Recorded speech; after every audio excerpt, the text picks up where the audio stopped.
my live, so at least it'll be starting with something rather than me just waiting for people to turn up. Hello, everyone. I'm just starting the live now. Welcome. My name's Lisa. I'm a parenting coach. If you go to my website, it's BratBusters.com. You can get my free behavior board. You can look into my boot camp courses, one for toddlers, one for older kids. So I was just thinking about something my daughter told me to tell you. I'll tell you in a minute. She's the little voice in my head. She said she kind of runs things. Anyway, coaching. There's a big wait list for that, but I will get to eventually if you want to work with me one-on-one. And the podcast, it's called BratBusters Parenting Podcast. It's on all the platforms, and we save it on YouTube. So if you go on my YouTube channel, all the videos are just podcasts. It's my daughter and I filming the podcast. If you go in the live section, that's all these lives. So, and I don't have any other videos on there. I thought I did. I asked her just the other day, and she says, "No, Mom, I took all those videos out. It's just podcasts and lives on YouTube."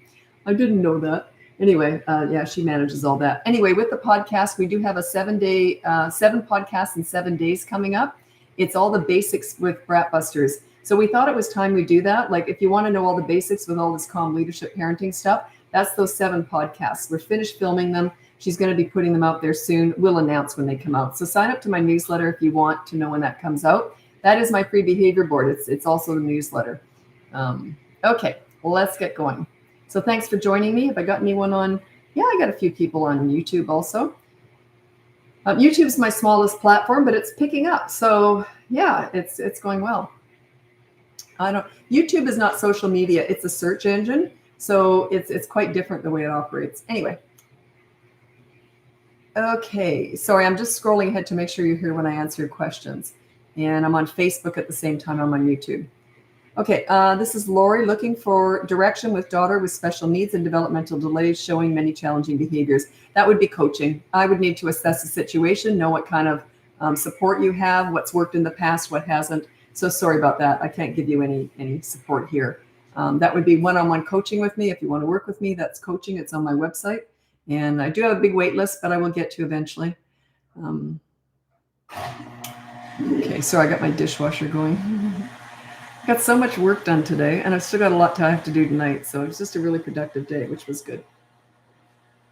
And coaching opened up again. I often have to close it down because it's just too busy. But I've had, I think, 4 new clients in the last week. And usually it's existing clients who keep rehiring me. But yeah, I'm meeting all these new clients now, which is really exciting. I get very attached to my existing clients, but I love taking on new clients too. So it's been a really good week, meeting all these new families.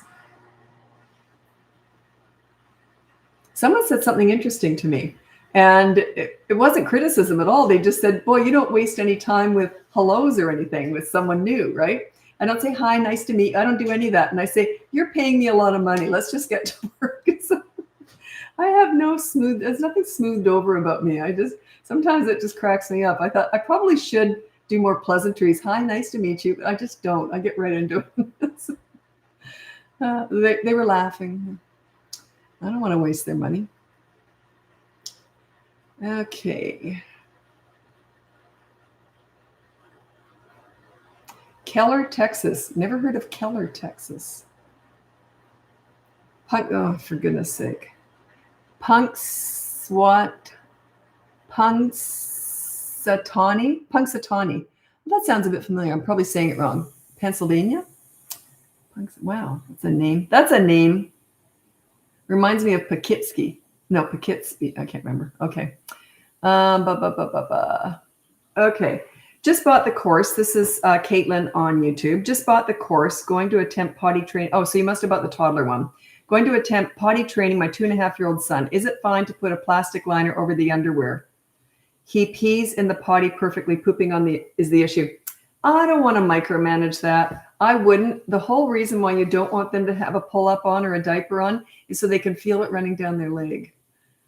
But you can put on 2 or 3 pairs of undies and a couple pairs of track pants.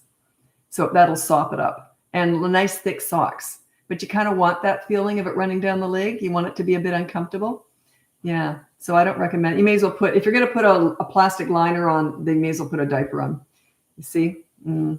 Good question, though. I can see why you'd ask that, but no, that's kind of cheating. You want them to feel it going down their legs. Eek. Ick. How long are your sessions with parents? There's 5 sessions. I only sell in 5-session packages, and they're 45 minutes each. I don't think I've ever done 45 minutes. It's usually 46 to 50. But yeah, 45 minutes. I used to do an hour. I found that a little bit much. And plus I need that 15 minutes. Well, 10 minutes usually works out too, to get ready for the next client. This way I can run them on the hour. Whereas before I had to run them every like an hour. Then it was like an hour and 15 after. It was just awkward. So in 45 minutes is long enough. I pack a lot in. I talk a lot. And I always say too, you know, if you're going to hire me for coaching, don't talk much. Just let me go on, because that you're paying for my information. I'm not a therapist. I'm not here to listen to your problems. I need to hear some of them to assess the situation, but I'm solution-based. I'm a coach. Coaches are solution-based. We're about the future, not the past. Therapists are about the past. I do need to know some of it. Sometimes we talk a lot about the past, especially if there's trauma or abuse in the kid's past or in your past in that case. So, but yeah, generally it's just me talking a lot about what to do. And I learn a lot about you by how you deal with the behavior board. And, or if it's toddlers, I learn a lot about you as we go along. Okay, yes, with punks, well, the groundhog. Oh, that's cute. Okay.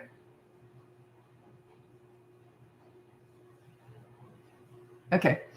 This is Heather. My son was back to back breaking his rules. We went through all his consequences. It didn't stop. What am I supposed to do? He's about to be 4 in a few weeks. Okay, that's the 3rd strike you're out method. So what you do is if they, let's say they do one bad behavior, they break a rule, then you do a consequence. They break another rule, then you do a consequence, the first consequences. Then they break another rule, 3rd strike you're out. You see, I'll tell you what, we'll talk about this after dinner. And then throughout the day, if they keep doing stuff back to back, you say, we'll talk about this after dinner. And then you get fewer words to say after dinner. What are you going to do? After dinner, don't discuss anything. Then after dinner, you say, yeah, today was a rough day. Maybe you did broke a few rules. We're going to go straight to 24-hour media blackout. You go straight to the big, like the negative consequence. So you're bundling up all those bad behaviors in one day, and then you're just going straight to the other consequence. 3rd strike, you're out. He's testing you. They, you know, once you're a leader, they don't do that. There's no point. But when you're getting leadership, you know, getting respect is hard work. Maintaining it's a piece of cake. So you're just in the getting it stage. It's hard. How can I help my 5-year-old want to play with friends at school? She doesn't always like to share. So does she want to play with friends at school, but she doesn't want to share? Or does she not want to play because she doesn't want to share? I don't know. And social skills they learn, especially by grades 2 and 3. There's a lot of social pressure there, and they start to find their own way. I wouldn't worry too much about grade 1. You know, they'll find their way eventually. And also, I did a lot with my kids. We had a lot of play groups. I had a lot of friends with kids. They went to the gym daycare every day, you know, when they were little, because I was teaching aerobics and that. So they had a lot of social exposure. Get them in other activities where they have nothing to share. They're out dancing. There's nothing to share there. So yeah, throw them into a few different things, see how it goes. And they're watching you too. What age do you start potty training? 2.5 is a good age. If you do it too much before, they're more likely to regress, but they might not. They might work. They're all different. Some kids don't potty train till they're 3 or 4. They're still having accidents, or even older. So yeah, 2.5 is a good age. I trained my son in 1 day and my daughter in 2 days. No accidents, no pull-ups, no night diapers, nothing. But I was already a leader. Okay, but doing this process, it's in my course. It's called the Potty Party, and it's in my courses. I put it in both courses.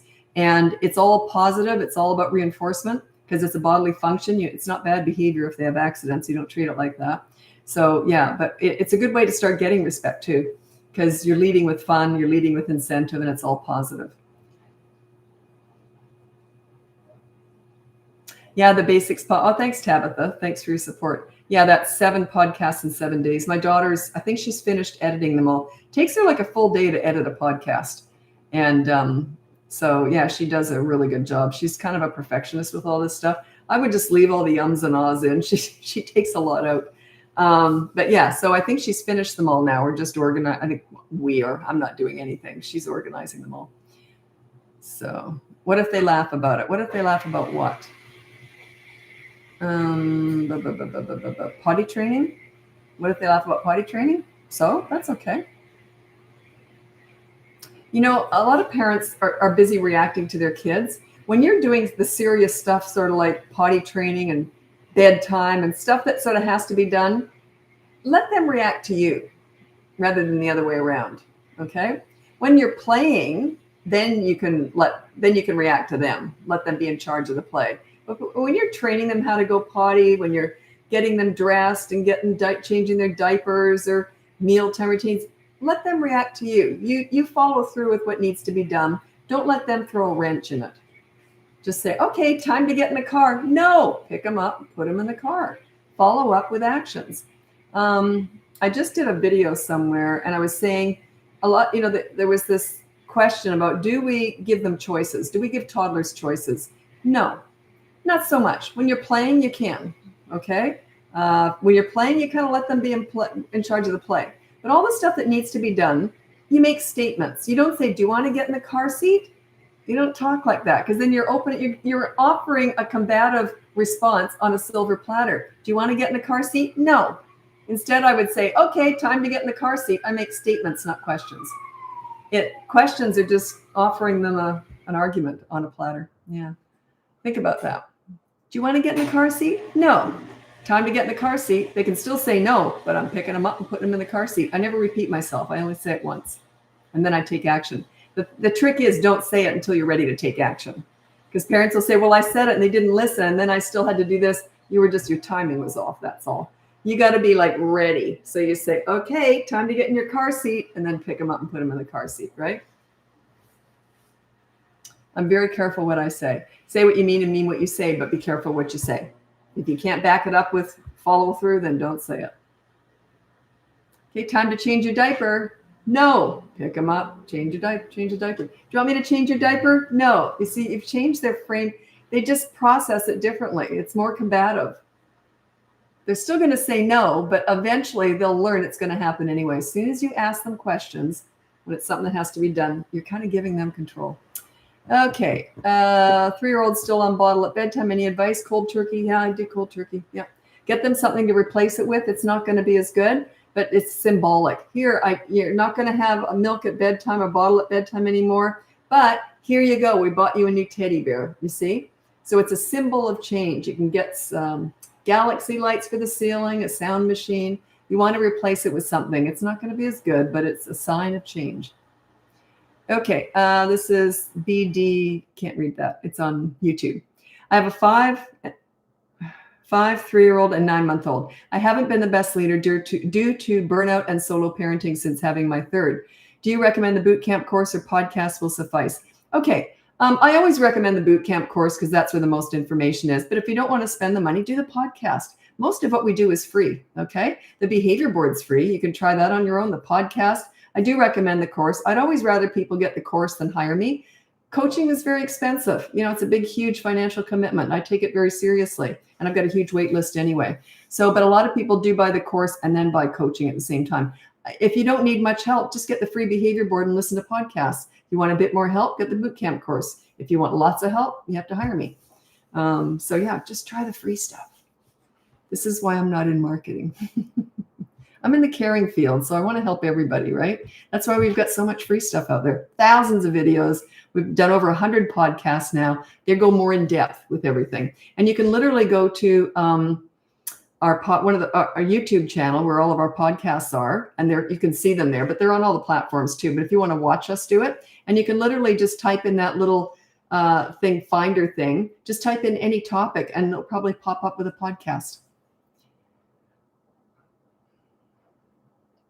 Don't hold me to that because we haven't talked about everything on there. Can you do a timeout for 2-year-old? I hate timeout. I can't stand it. No, I wouldn't do a timeout for any kid. I think it's mean. You go sit in that corner. You're not even worth talking to.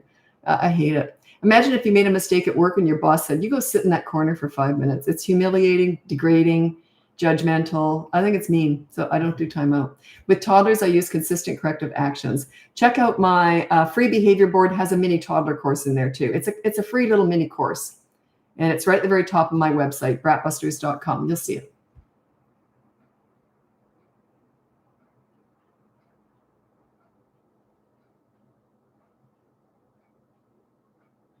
Does the magic 1, 2, 3 technique work?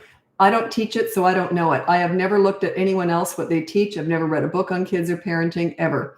So I don't critique other people's methods. Everything I've learned is through 50 years of experience with kids. Kids taught me everything. I went right to the source. How do you do 24-hour media blackout when you've got multiple children? Yeah, this often comes up. So what you do is if you have one child who has 24-hour media blackout, they get the run of the house except one room. It's usually the master bedroom. The other kids go in the master bedroom with a smaller screen. They're usually quite happy to go on a smaller screen when they know their sibling gets nothing. So the whole family suffers a little bit. That's okay. So anyway, that's how it works. And then when you've got that kid who has 24-hour media blackout, do it with them. Say, hey, I'm not going to go on media when you've got media blackout. Do you want to play a game? No, I hate you. I hate you. Okay, never mind. Half hour later, you go back to them. You ready for that game now? Use that time to connect with them, okay? They're not in the doghouse. They've just got no screens for 24 hours. Big deal. That's your opportunity to connect with them, right?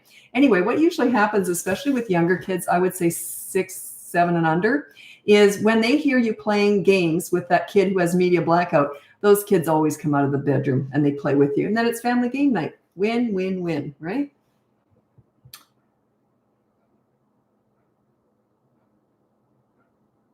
Oh, that's that same one about not an antisocial 5-year-old. You're worrying too early. Grades 2 and 3, they usually start to pick up things. And then you can do role playing. If you're really worried about her not making friends, you role play. Pretend you're her, and then she pretends. Have fun with it. And then she can pretend she's some other kid, and you show her how it's done, then you reverse it. You play the other kid, then she plays her. The more that you role play stuff like bullying and social stuff, the more you role play that with your kids at home, the more likely it'll come out in public. I have to go blow out a candle. Sorry, just a sec.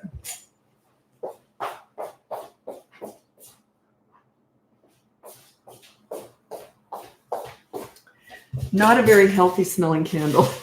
It's starting to get dizzy. Okay. Yeah, you're worrying too young. She's too little to worry about that. Okay, you got a 9-year-old who's messing up at school. Yeah, you do have another it depends on what he's doing. They were wrestling a little too rough. Okay, so then you have the teachers tell you, if you're going to pick up the kid and you see the teacher, don't bug them. They got like 50 kids they got to look after, right? So just say, can you just give me a thumbs up or thumbs down if you had a good or bad day? Or a little message if possible, whatever. There might be, however you can communicate with the teacher without bothering them too much because they're busy. And then you come home and you say, okay, I understand that things get out of control at school. So, and the rule on the board is to not get out of control at school or whatever it is. Don't get too wild at school, something like that. And then you have a consequence. Just use the behavior board and you can double up. Don't micromanage school. Let them do whatever they do. And then when he comes home, you double up. Okay.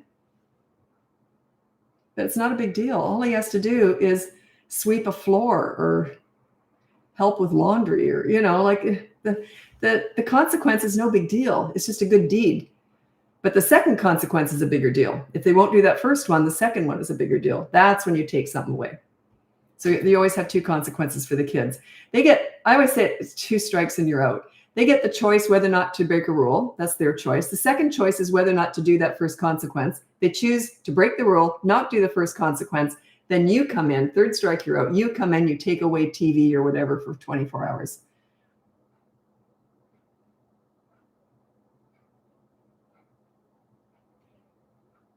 Oops. So I'm almost out of time here. I've got a lot of clients with a lot of kids.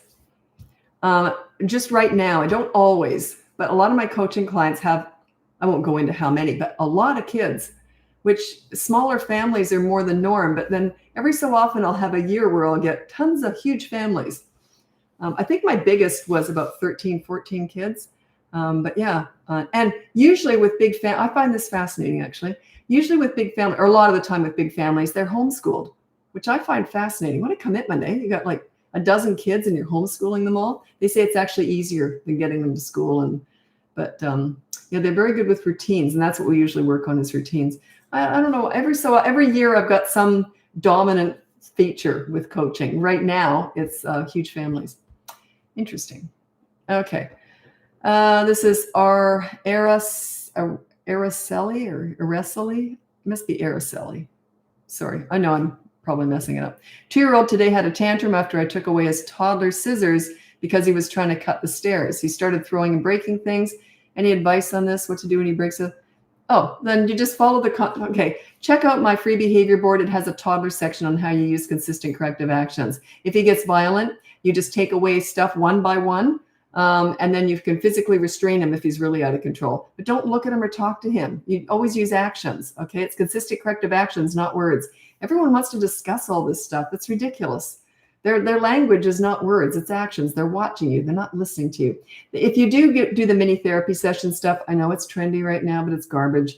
If you do want to do that and you say, you shouldn't do that, that's very dangerous and all that garbage. If you want to talk like that, he will even parrot you and say, no, mommy, I won't do it again.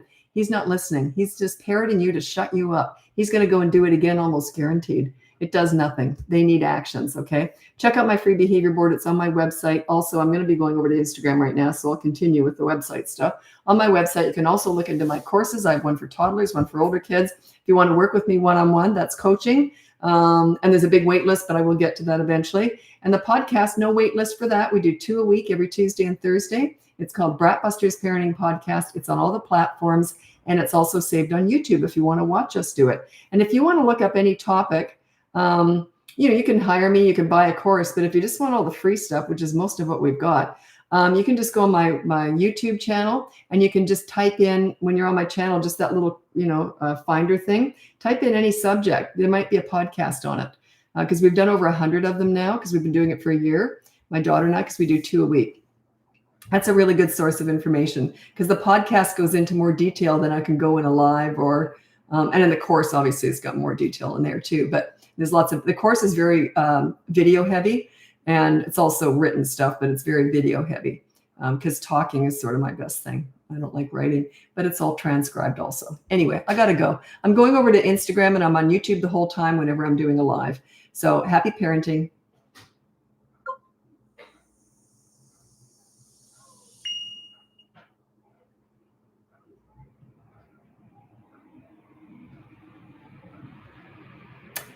Okay, sorry, YouTube, just getting the live going. There we go. Oh, they didn't change anything. Seem to be changing things a lot lately. The buttons that you have to push. Okay.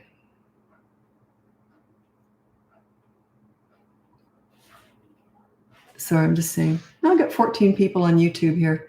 YouTube is my smallest platform, but it's growing.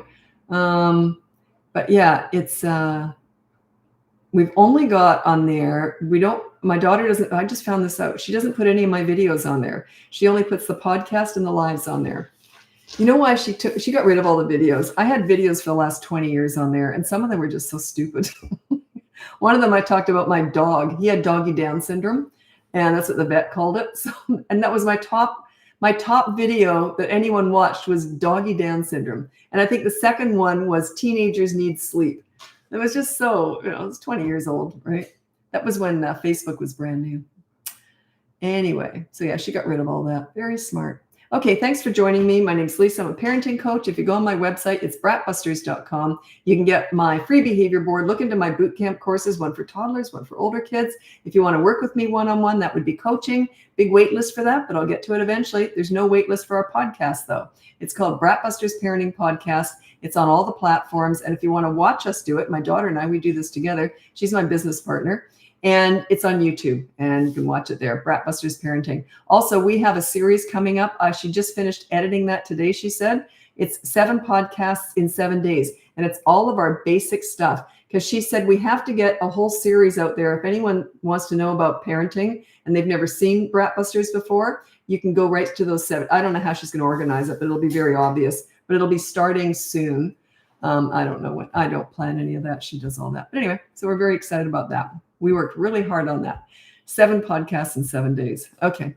It doesn't seem like a lot to do a podcast, but it's all the editing. It takes her like a full day almost to edit a podcast, because she takes her time and makes sure it's all done really well.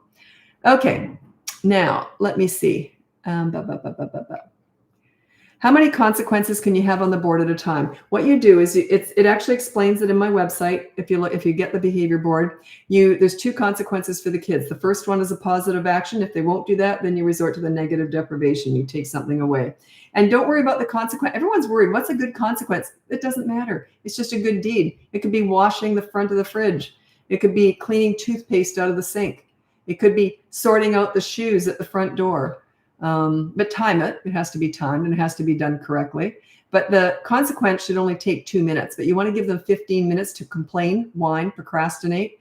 And you're not talking to them while you're waiting. You're just a timekeeper. You're just like this. But I don't want to do it. And they're complaining, not fair. I hate you. You just go, 10 more minutes. You're just a timekeeper. You're not discussing it. You've already told them how it's done. They already know. And then you start the timer and that's it.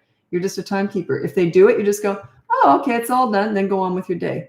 Don't talk about it. Never discuss bad behavior. Don't discuss all this stuff. But if they choose not to do it, then you go to the board again. You say, oh, okay, so you broke the rule and then you didn't sweep the floor, which you had 15 minutes. They might run and do it now. I'll do it now. Fine, I'll do it now. So you don't have to. It's already over. So anyway, now 24-hour media blackout starts now. Do you understand? And set your timer, your watch. I hate you. I hate you. Oh, well, you'll know next time. It's just calm. Stay calm. Don't get pulled into discussions. Parents want to discuss everything. I don't understand that. Why do you want to discuss their bad behavior? What is that? I've never done it. I don't understand it. I've been doing this for 50 plus years with kids. I never discuss bad behavior. They already know. Where you put your energy, where you put your focus, where you put your discussions is what grows. So why would you want bad behavior to grow? I don't get that. Anyway, I've just never done it. So I find it really hard to relate. That's why my daughter's so good at this, because she can relate more to you than I can. That's why I teach this, because I've always been different with this stuff, right? So, but yeah, I've never discussed bad behavior. I never understood why you would do that. I think you want them to understand, but they already do. So you just want to go on about it for some reason. You think discussing bad behavior is going to help. It's going to make it worse, almost guaranteed. And it's going to make them feel worse too. I want kids to feel good, not bad. You look at the pool story. It explains all this just in the story. It's the best story I have. I'll have a better one, but I only tell that one in coaching. It's a bit more gritty. It's the pool story, but on steroids. It only comes out in coaching and not with all clients. Anyway, but the pool story, if you just Google BratBusters pool story, it'll come up. I can't tell it again. I've told it thousands of times. I think I'd wet myself if I had to tell it again. Anyway, my daughter made me tell it in the podcast a few weeks ago. I just, she warned me ahead of time. Anyway, it's a really good story though. It's just, I've told it thousands of times. I can't tell it again. But the pool story is all about addressing bad behavior. Then you focus on the good kid. Where you put your focus, where you put your energy is what grows. My goal is always that kids like themselves when they're with me, because when they feel good, they do good. When they feel bad, they do bad. Discussing bad behavior makes them feel bad. I deal with it. I don't discuss it. Discussing bad behavior makes them feel bad. That's not what I do. I want kids to feel good. Anyway, okay. Enough about that. I doth go on too much. I know the pool story. I've been following you for a while. That's cute. It's such a good story. And also, and someone said, what if that kid recognized himself? I'll be honest. I've changed enough facts that he wouldn't have a clue. Or she. I'm not stupid. Like I would never do that to a kid. Because the odd time I've told that story and I've included some facts about the family life of that child, which wasn't great. So it's very personal. So, and I've mixed up enough facts. It's a true story, but there's a lot of stuff that I've mixed up. Yeah. So very careful about that. And I've been asked twice now to do a big, like national TV, like a super nanny show, but with teenagers. And both times I've said, well, and this is years and years ago. And both times I said, sure, so long as I have creative control. They couldn't kick me to the curb fast enough. They want the drama. They want to humiliate parents and teenagers. There's no freaking way I would go on TV and embarrass parents and teenagers. So what kind of a show would that be? That wouldn't be very interesting at all if it's just all nice and trying to make people feel good. But anyway, yeah, I wouldn't do that. So I'm very careful trying to protect parents here.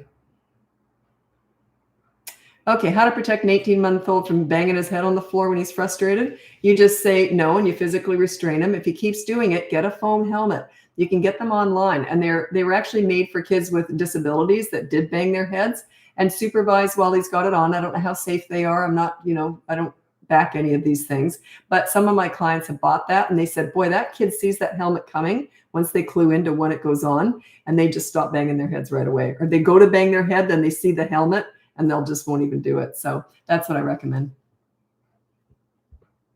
And everything's temporary with them. It's amazing that you bang your head on a floor, but at the 18 months old, they don't understand concussions. They don't understand pain yet.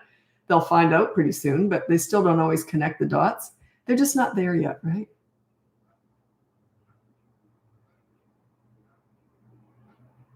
What exactly do you offer? Courses? How much? Go on my website, BratBusters.com. Everything's on there. I've got courses, coaching, lots of free stuff, podcast.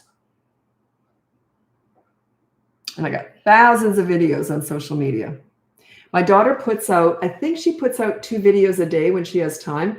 We're just so busy right now. And I know we've been asked about this.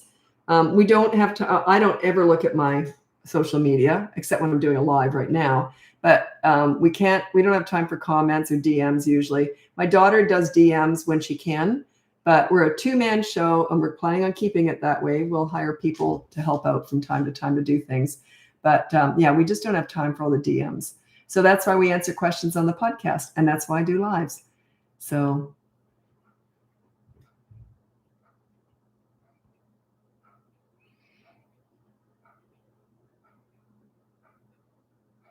and there's quite a few people out there teaching my methods, and I invented all this stuff. Now, I don't have a problem with that.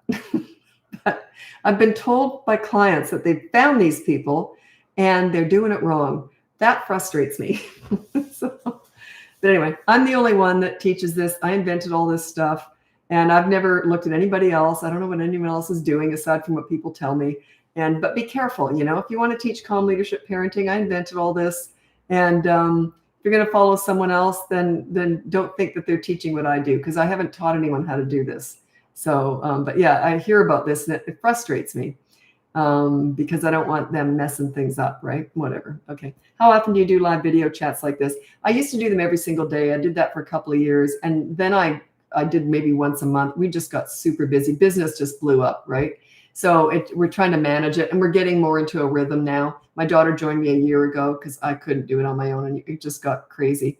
And then she quit her corporate job to come on, and she's a partner now in the business. And so yeah, we're really busy, but it's calming down now, in that we're learning how to manage it. We just work 80 hours a week and it's all good. But I want to do more lives because I miss it.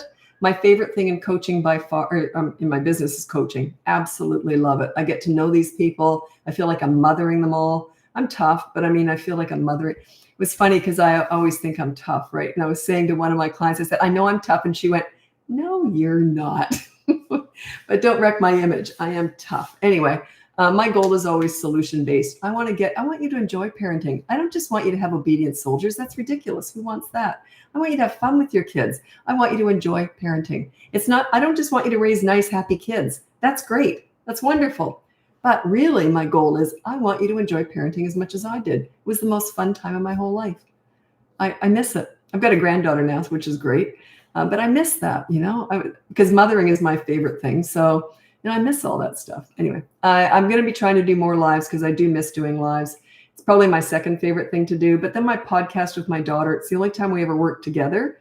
We work on the business, but we have such separate roles. I don't really know what she does, and she knows more what I do. But yeah, it's the only time we ever work together doing the podcast. So I really enjoy that too. Okay. Hi, Lisa. You must hear this so often, but I just want to thank you and let you know that, oh, that's really sweet. Oh, that's really sweet. I always say that I just give you the information. You guys do all the work. So pat yourself on the back. If you're doing a good job and you're starting to see results, take yourself out for a drink. Congratulate yourself. Okay.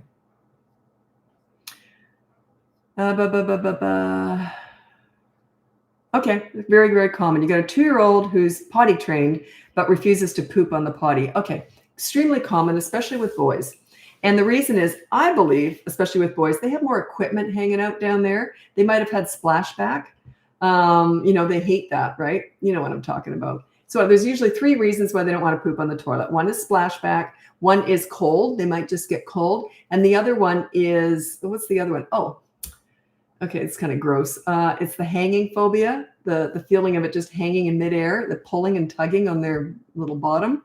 They don't like that feeling. So the way that you solve these 3 problems is you get a little porta potty, you put some toilet paper in the bottom so that it's not going to be hanging there and they can feel it touching their bums. It's not like all just air. Then also you hike up the heat in the bathroom or just put a big blanket around them while they're sitting on that little potty so it keeps them warm, and there's no water in there, so there's no splashback. You can give that a go. I love parenting now. Babies are hard, especially with toddlers. Yeah, if you've got a toddler and a baby, it's my least favorite client to work with, is a mom with a toddler and a newborn. It's my least favorite client. The reason is, not that I don't like that person, but the reason is their hands are tied. What can I tell them to do? You got a baby attached to your boob and you got a toddler running around like a maniac. Your hands are kind of tied. So that's why it's my least favorite client. My methods are hard to do when you're in that situation. We've got workarounds, but still, it's my least favorite client because often those moms are crying. They've got postpartum. It's just really emotional. But yeah, it's because I feel like I'm the least effective, because it's just a really hard time. Okay.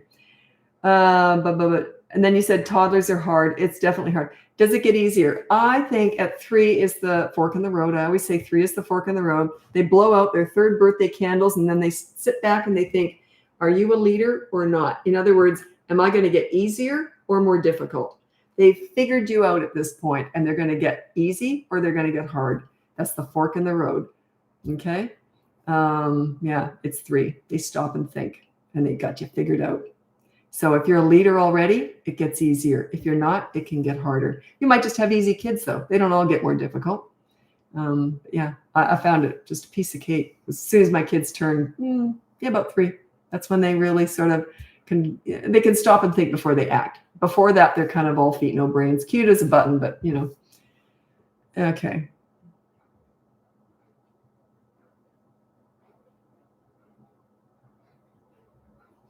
Okay, well, this is VSEB1FL on YouTube, and you're asking that's coaching. I can't possibly give you any advice for that. I would need to assess the situation. There's just too much going on. It sounds like there's some trauma in that. I do specialize in teenage crisis work and any trauma, really. That's how I started my business. So yeah, that would be coaching. Sorry about that, but I can't give you any advice without assessing the situation first. It would be irresponsible of me because you've got too much going on. When I do a live, it's just sort of general advice, but anything special needs or trauma or crisis work, then that would be more coaching, personal.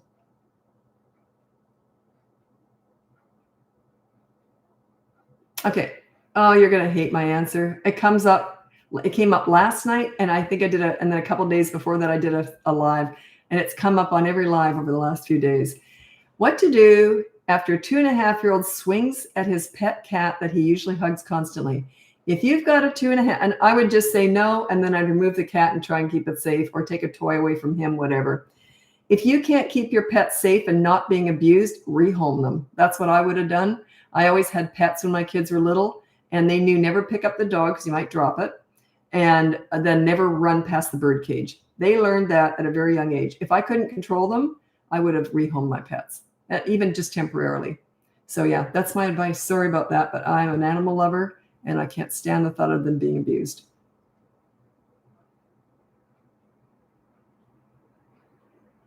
Oh, you're very welcome. Hips in motion. Hips in motion. Screen time. Should kids earn it? If so, how? No, I don't usually do that. You have the right to go on screens. I think they should too. There is a couple different things that I do get them to earn it with, but they're more the exceptions. Overall, I think you're on the screens. They have the right to go on screens.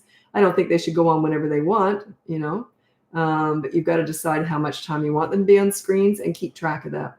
Don't just have a free for all. Sure, you can go on tonight. Just sort of keep track of it.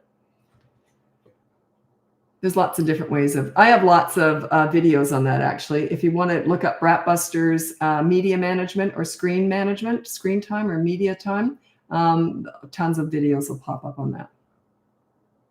Because I have a few different methods I talk about.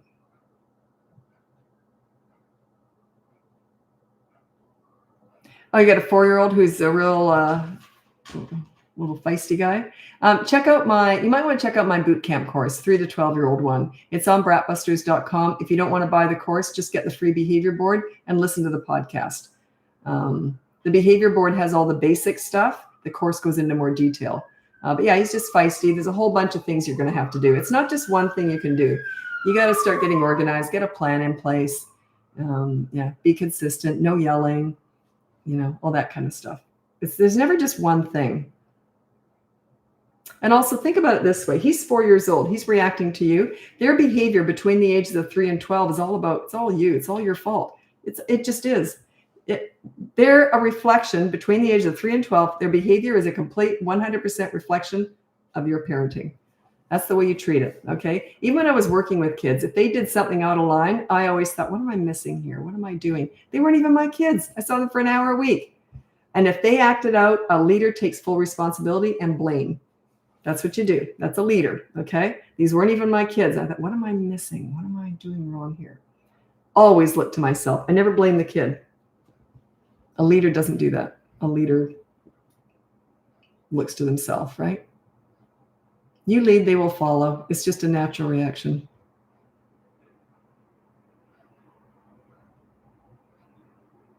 I don't understand this. I realized due to my upbringing, I'm more of an authoritarian parent rather than authoritative. I don't do either. Which steps do you suggest to take that flippant horrible script? I don't know. Just keep watching. Listen to the podcast. It goes into more detail. You might want to get my course. Check out the boot camp course. So I don't know what you're coming from. But I don't know the difference between authoritarian and authoritative because I don't talk about authority or sternness or firmness, or I don't talk like that. I'm a leader. A leader gives respect to get it. And this was cute. My son was about 5 and he had this little kid over from school. Never again. This kid was wild. Anyway, my son was very uncomfortable around him, but he didn't know that until this kid came to our house. Anyway, that kid, and I never yell. I heard them talking and he says, oh, how come your mom isn't yelling or something? And my son said, well, she doesn't yell. And then this kid said, I can make her yell. And then my son said, no, you can't. But if she whispers, run. It was very funny because whenever I'm disciplining, I get very quiet. I say, oh, okay. So that was an interesting choice you made. I'll tell you what we're going to do. That's how I discipline. I get very quiet, no emotions, calm, organized. I have a plan. That's what I teach. Okay. And then the rest of the time when you're playing with them, you can be crazy. I used to chase kids around the house with underpants on my head. I'm nuts. Okay. Play is their love language. Fun is their love language. I don't teach discipline as much as I try and teach connection. Everyone asks me about discipline, but it's a tiny part of what I do. It's connection is 99% of parenting, bonding with them, connecting with them. Okay, I got to go over to TikTok now. If you want to join me over there, it's BratBusters Parenting. If not, check out my website. It's BratBusters.com, and you can get my free behavior board. It also has a toddler section in there. It's a mini course. It's free. Or you can get one of my non-free courses. It's the boot camp courses, one for toddlers, one for older kids. If you want to work with me one-on-one, that is a big wait list for that I'll get to eventually. There's no wait list for our podcast, though. We do 2 a week, Tuesdays and Thursdays. It's called BratBusters Parenting Podcast. It's on all the platforms. And if you want to watch us film it, my daughter and I do it together. She's my business partner. And it's on YouTube, BratBusters Parenting on YouTube. And what else was I going to say? Oh, yeah, we've got a seven podcasts and 7 days series coming up. I don't know when. She just finished editing that today.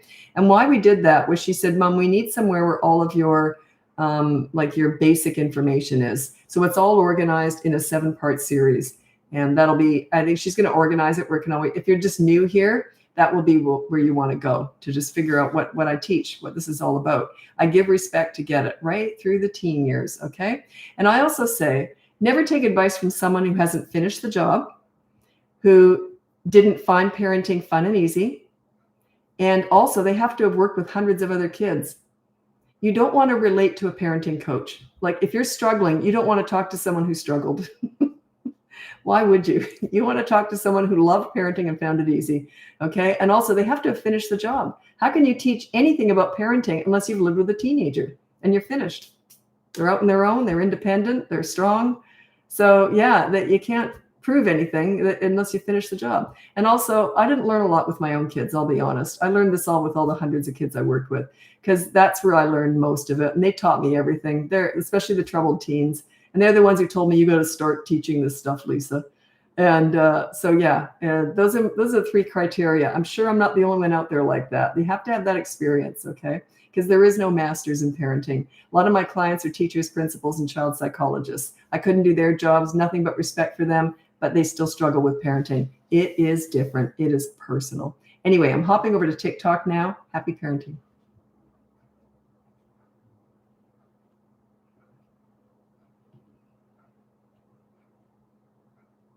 Your friendly reminder that wasn't me. It was TikTok. Starts with an ad now. There we go. Okay.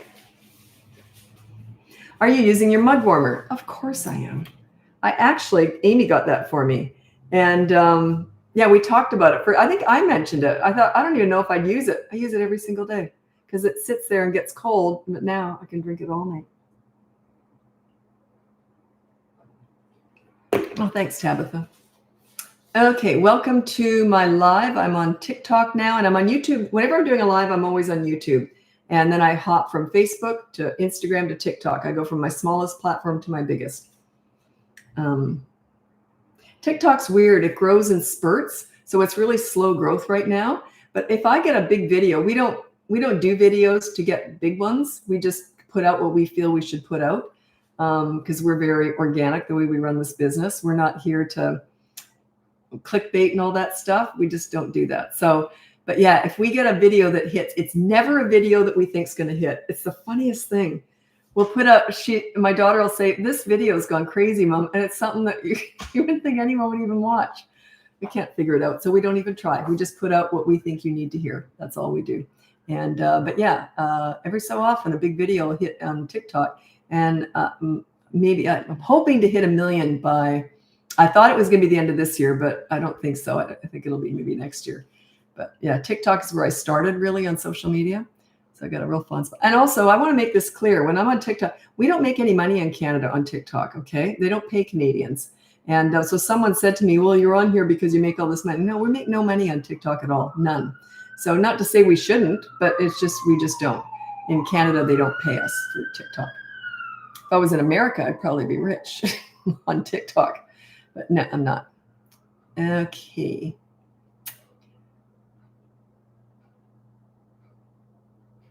I don't know why the Chinese don't like us. They don't pay us here. I don't know why.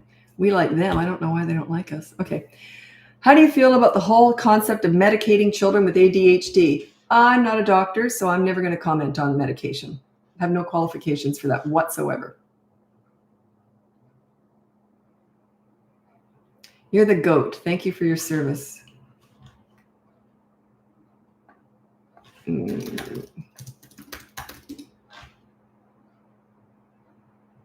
What does that mean?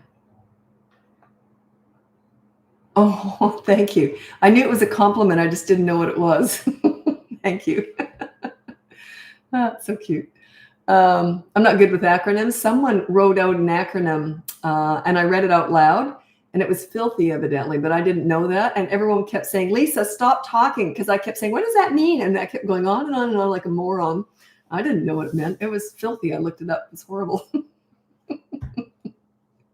It's funny. Thanks for that. I really appreciate that. Okay, how do we handle a strong-willed child? Those are all the kids I worked with. Think about it this way. When you're a leader, a strong-willed child is fantastic. They are interesting. They probably going to teach you more than you'll teach them. They're outgoing. They know what they like. They are often the leaders of tomorrow. Okay. But if you're not a leader, they are very challenging. So the key is being strong-willed is a wonderful quality. But if you're not a leader, they can take over. Okay. You don't want that. So anyway, Yeah, check out my free behavior board. You might want to start there. It just teaches you how to start getting organized. But think about it this way. A lot of people think strong-willed is bad. I like it. Those are all the kids I worked with. I loved all that stuff. They were fascinating because I was a leader. If I wasn't a leader, they would have walked all over me. So yeah, leadership is not about being stern or being an authority. It's about connecting with them and making them feel good. If they feel good, they do good. If they feel bad, they do bad. My goal is always that they like themselves when they're with me. I don't ignore bad behavior, but I deal with it quick and I get it over and done with. Okay?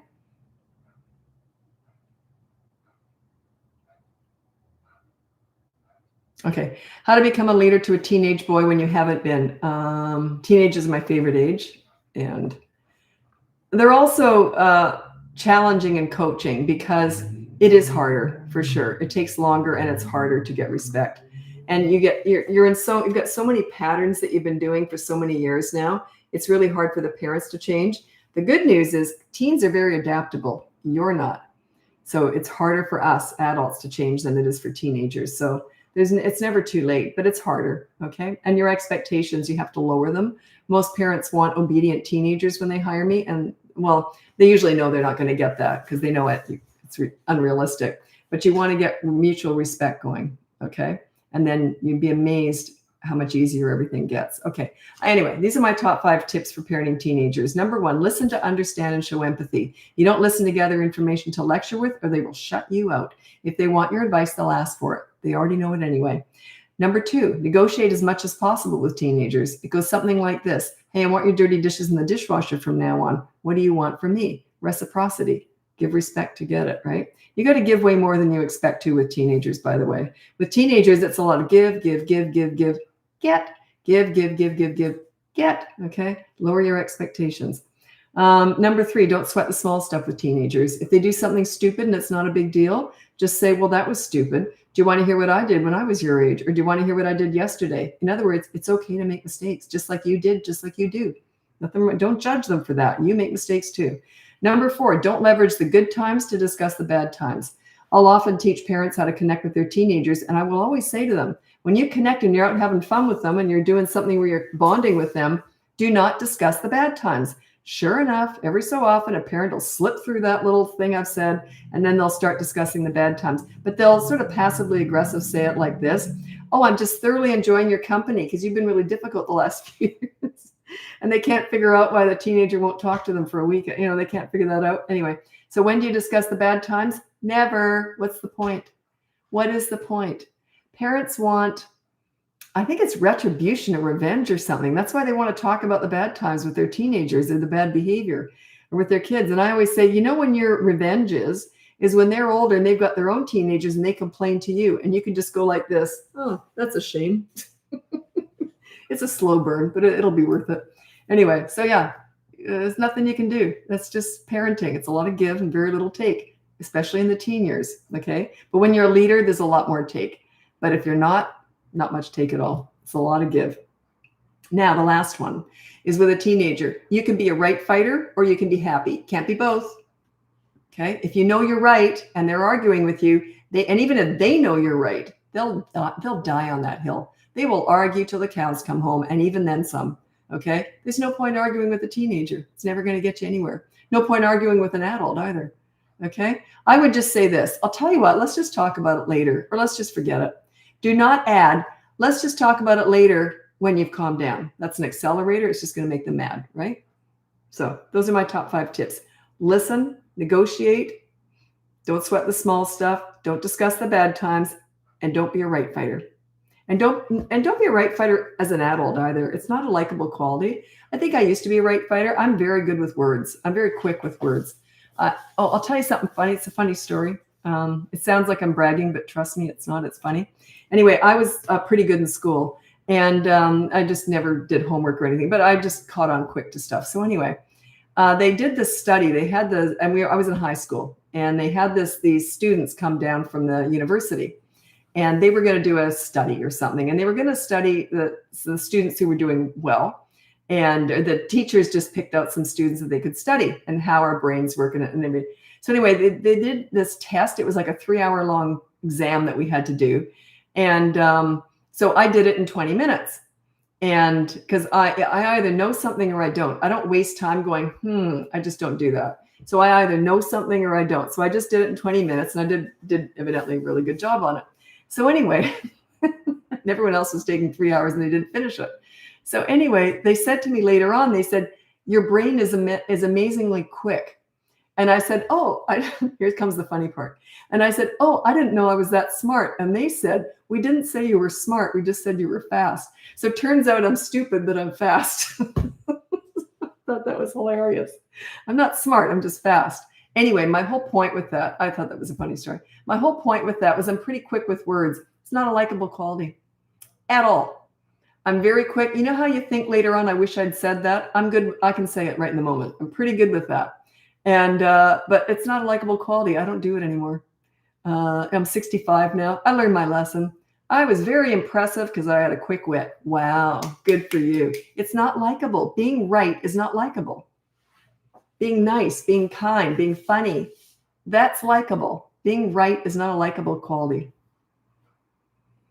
You practice the pause. Good for you. I wish I had of, I look back, I was a right fighter. I was very funny, but I was a right fighter. It's not likable.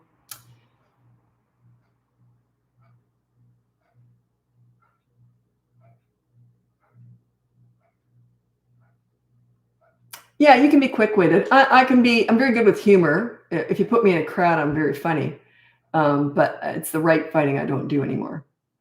I look back on that. When you're old, like I'm 65, you just look back and you think, wow, stupid was I. And yeah, I agree. Being right is not likable. It isn't, is it? Being kind and giving people space and giving people their opportunity to say what they're thinking, even if you know it's wrong. That's very admirable. I wish I'd been better at that growing up. Don't get me wrong. I wasn't horrible. I just look back and I think that's one thing I would have changed.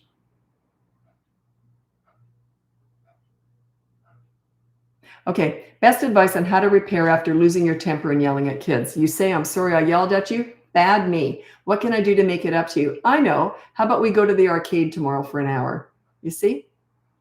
Make amends. Do something nice for them. Doesn't have to be the arcade, but just, make it up to them. And then don't keep doing it. By the way, whenever I get a new client, usually most parents yell. And I always say, when we're doing the behavior board together, I say, do you yell? And don't make excuses. Do you yell? Like, I don't want to hear excuses. I don't care if you yell. That's okay. But just do you yell? I just want to get through it as fast as possible so we can keep going, right? So most parents do yell. And then you get a consequence if you do. The thing is that you can't just stop yelling. But if you get a consequence, something that you don't like to do, like maybe let's say it's a father, a really good one is if a father has teenage daughters and his rule is no yelling, if he yells, they get to give him a makeover and he has to go out in public with a makeover. Yeah, you got to have fun with this stuff. Your consequences are fun for the kids. But yeah, if you yell, it's not going to stop overnight, but it can stop. I have lots of clients who just don't yell at all anymore. It was easy for me. I must admit my parents never yelled. So it was easier for me. I've never been yelled at. I was yelled at once. I was 26 and it was a friend of a friend and she had a bipolar episode and she yelled at me. I was dumbfounded. I'd never been yelled at before. Imagine being 26 and you've never been yelled at before. But yeah, it was, I never saw her again. The heck with you. Okay. I whisper now. I think it's just as scary. Yeah, I get very quiet if I'm disciplining. I say, I'll tell you what. This is how I talk. I would never use a behavior board. It's a teaching tool. Okay. It's teaching you how to become a leader. Once you're a leader, I don't want them looking at that. I want them looking right at me. So if a kid did something bad, I'd say, let me think. Okay, I'll tell you what. That was not good. So I'll tell you what we're going to do. And that's how I talk. Like it's a very, like I'm thinking about it. And it's a very absolute thing. Like, I'll tell you what we're going to do. Or I'll tell you what. I'll think about it and we'll get back to you after dinner. Okay. And then I shut it down. I don't discuss it until after dinner. Gives them time to sweat and you time to think if you need to do that. What can you do if your toddler hurts himself during tantrums? Or you just physically hold him. If he's going to get violent and smash his head on the coffee table, you prevent that. If you know he's going to do it, just hold him and don't talk to him or look at him though. That's feeding it. Makes it worse. You're just holding him, let go after 20, 30 seconds. If he starts up again, grab him again. Yeah, you just have to keep him alive, right? How do I teach my kids they aren't their behavior? That's the therapy talk. I don't talk like that. Just you get the behavior board, and it's about your consequences are connecting with the kids. 99% of parenting should be the connection, not the discipline's a tiny part of this, and it gets less and less. Like I didn't really discipline my kids at all. I was a leader. Leaders don't discipline because you don't need to. If you look up to someone, like when you're a leader, kids look up to you. And why would they? If you look up to someone, are you ever rude to that person or anything? Like I never heard I hate you or anything. They never copped an attitude. But yeah, it just doesn't happen. So work on your leadership skills. It's all you. You stay on that high road. They will join you there. Too many parents are going down to the low road, reacting to their kids' bad behavior. You don't react to it. You just deal with it. Okay. Don't get pulled in. I'm up on that high road. They can join me. But once I go down, that ladder is kicked out and there's no way back up. Yeah, you got to stay on that high road. Let them join you. Too many parents are reacting. I don't. I act and let them react to me. That's when things are, out of control. I let them react to me.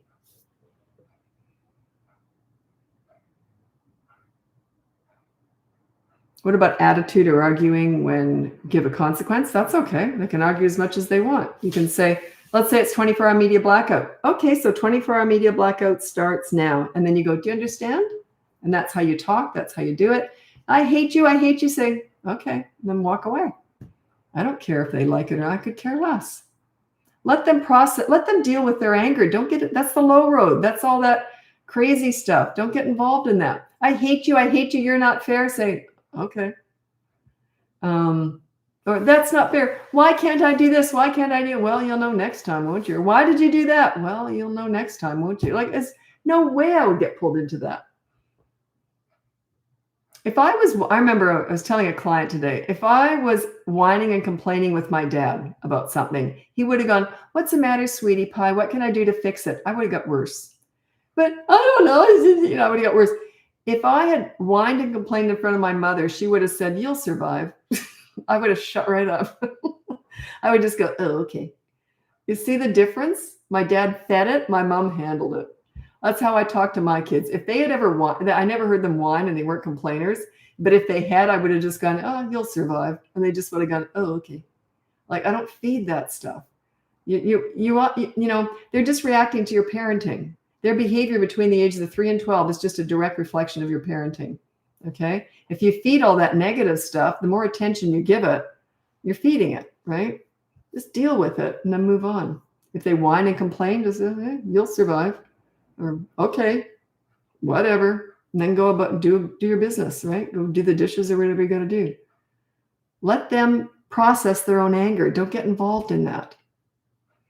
And then you're probably thinking, if you follow this other school of thought, that you got to have these mini therapy sessions discussing all their big feelings and big emotions. I don't discuss anger. I stop it. They don't tend to get angry when they got a leader. Once you're a leader, the anger hardly ever pops up. It's just, it calms them down. So why discuss it? You can, if they're upset about something, they can, like, not if they're yelling at me, I don't talk to them, but let's say they are upset about something, then we can talk about it. The thing is, when you're a leader, they come to you in a really reasonable way. And they say, like my kids, if I messed up with something, my kids would have looked at each other like this. The reason is, I'll tell you the muffin story. It's a true story. My kids are 8 and 3. And they said to me, and I'm a health food freak, so we never had any junk food in the house. And they asked me to make muffins, which were nothing but healthy anyway, but still. I hate cooking. God, I hate it with a passion. And anyway, and I made everything from scratch too. It was 30 years of hell. Anyway, I hate cooking. I love cleaning though. But anyway, the only good part about cooking is that I get to clean something afterwards. God, I hate cooking. Have I said that enough? Anyway, my kids said, can you please make muffins tonight? And I said, sure. Okay. And that was it. The next morning they get up, no muffins. I forgot, right? Mom, you said you're going to make muffins. I said, oh, shoot. I'm sorry. I promise I'll make them tonight. And they'd look at each other like this. And I'd say, I said, I promise I'll do it tonight. Mm-hmm.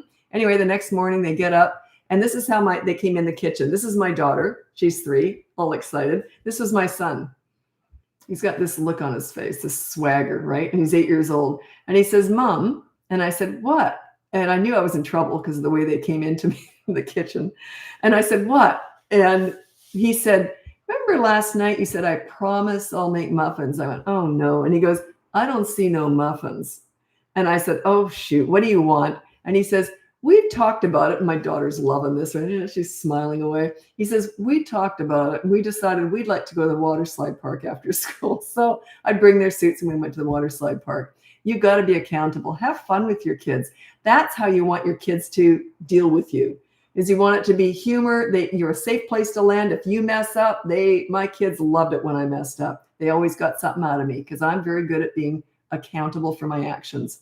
I'm very good at saying sorry. I'm very good at owning it because I'm confident. I don't think that making mistakes makes me a bad person. It makes me human. Okay. So, and you want your kids to feel that way too. Making mistakes is not a bad thing. It's human. So, okay, I got to go. Thanks so much for joining me. Check out my website, BratBusters.com. You can get my free behavior board, my courses. I have 2 of them, one for toddlers, one for big kids. And if you want to hire me, coaching, big wait list, but I'll get to you eventually. And but there's no wait list for the podcast. It's called BratBusters Parenting Podcast. It's on all the platforms. And you can also watch it on YouTube if you want to watch us do it together. My daughter and I do it together. Anyway, thanks so much. Oh, I also wanted to mention we've got a 7 podcasts in 7 days series coming up. It's all of our basic information in one series. So for people down the road who they don't know what BratBusters is, they can just go straight to that 7 series podcast just to get all the basics and what leadership's all about, what I teach. Anyway, that's starting. I think it's coming out next week. I'm not sure. My daughter does all that stuff. But anyway, that's coming up soon. Anyway, thanks so much for joining me. Happy parenting.